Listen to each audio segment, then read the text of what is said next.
If you watch lions or orca coordinating a hunt, or a family of chimpanzees socializing, we as humans can relate to what they're doing. Their calls and their body language aren't all that dissimilar to what we as humans use. But squid and octopus are cephalopods, and estimates are we haven't shared a common ancestor with them for over 500 million years. Yes, that's billion with a B.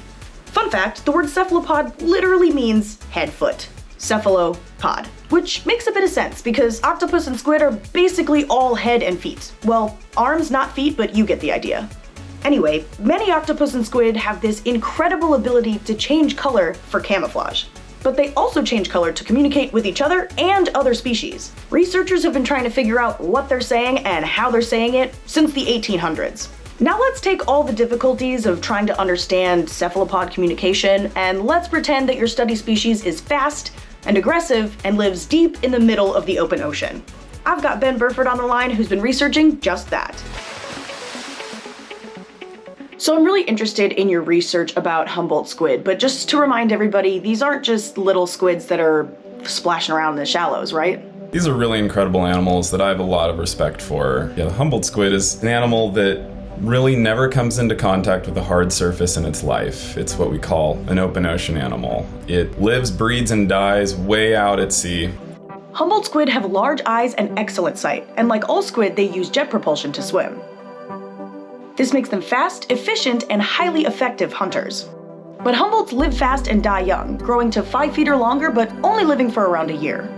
I find it absolutely fascinating that they live in an environment that most humans will never come into contact with. I mean, as much as I'd love to come into contact with the deep sea, it's just not really possible for my own physical body. Yeah, it's also the largest inhabitable space on our planet. I mean, the deep ocean and the open ocean comprise, over 93% of our biosphere, the inhabitable space on our planet. And these are animals that specialize in living in that environment. And trust me, it's an environment that you and I would quickly perish in.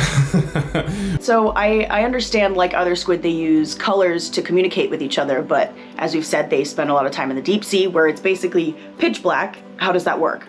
The first paper that really described the variety of color patterns that we see in species of deep sea squids came out, and this was a shock. It's not like a coral reef where there's all sorts of structure and color and things like that. No, it's a dimly lit, empty habitat for the most part. That work really motivated me to think about, well, what do these squid use? They're a little bit different than the classic cephalopod paradigm for communicating with pigmentation patterns. Your classic shallow water cephalopod or squid is essentially something like words on the page of a book. You need light in order to read them. But Humboldt squid and some other deep living squids we think are slightly different. We think they're more like e-readers. You don't need light to read an e-reader because the words on the e-reader are backlit. I guess I was kind of having a hard time fully understanding how exactly you see something in the dark, but kind of backlighting it makes perfect sense. The way that Humboldt squid backlight these patterns has to do with their muscle tissue, which is right beneath their squid. It's just like you or me. And for the Humboldt squid, embedded within their muscle tissue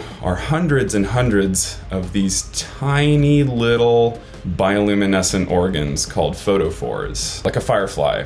That is a photophore that's designed to project light out, like a flashlight. Humboldt squid, on the other hand, they're more designed just to radiate light in the tissue itself. And so you can think of these animals as having like hundreds and hundreds of teeny little Christmas lights sprinkled throughout their muscle tissue that cause their body to glow. They have regions that we think would be brighter than others based on the density of these photophores, and then it selectively conceals and reveals different parts of a glowing body. We have this image here that's showing 28 different patterns that you've observed of these animals communicating with each other in the wild. Can you tell us kind of what's going on with those different patterns? That's what we set out to figure out. Were any of these patterns associated with certain contexts? A squid trying to catch food, or a squid in a super dense group. I mean, these animals live in groups. You rarely find them alone, and so presumably some of these patterns may serve to coordinate their group functions. Living in groups is a huge adaptation for life in the open ocean, where resources are very patchy. These squids may have to search for a long time before they find, say, a food resource, but for a group to work,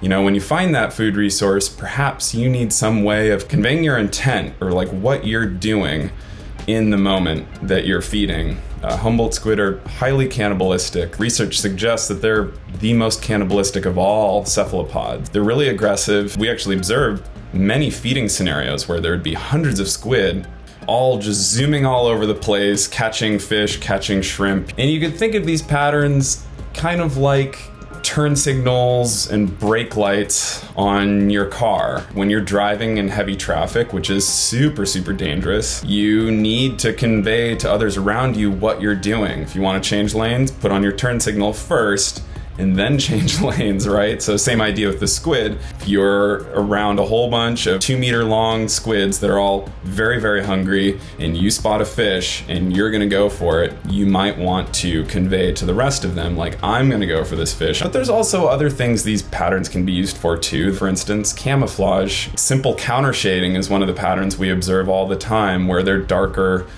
on the surface of their body that faces the sun or the surface. I guess my next question is, how close do you think we are to understanding exactly what they're quote unquote talking about in these groups? The key thing that we need to do is to establish cause and effect. If presented with a specific color pattern on another squid, how does a squid respond? With Humboldt squid, that'll be a little bit trickier because they live in this really hard to access environment down in the deep sea. Being able to project a virtual squid that we have control over its behavior and showing the squid to a group of Humboldt squid and then making it do certain behaviors and seeing how they respond. Gosh, that would be cool. I'm also curious of what other adaptations they had to make to be able to survive in such a weird environment. This habitat is huge and it's mostly dark, and it's also, very low in oxygen. In these deep, low oxygen layers, it's really common for animals to be small and lethargic, but Humboldt squid, they're kind of an exception.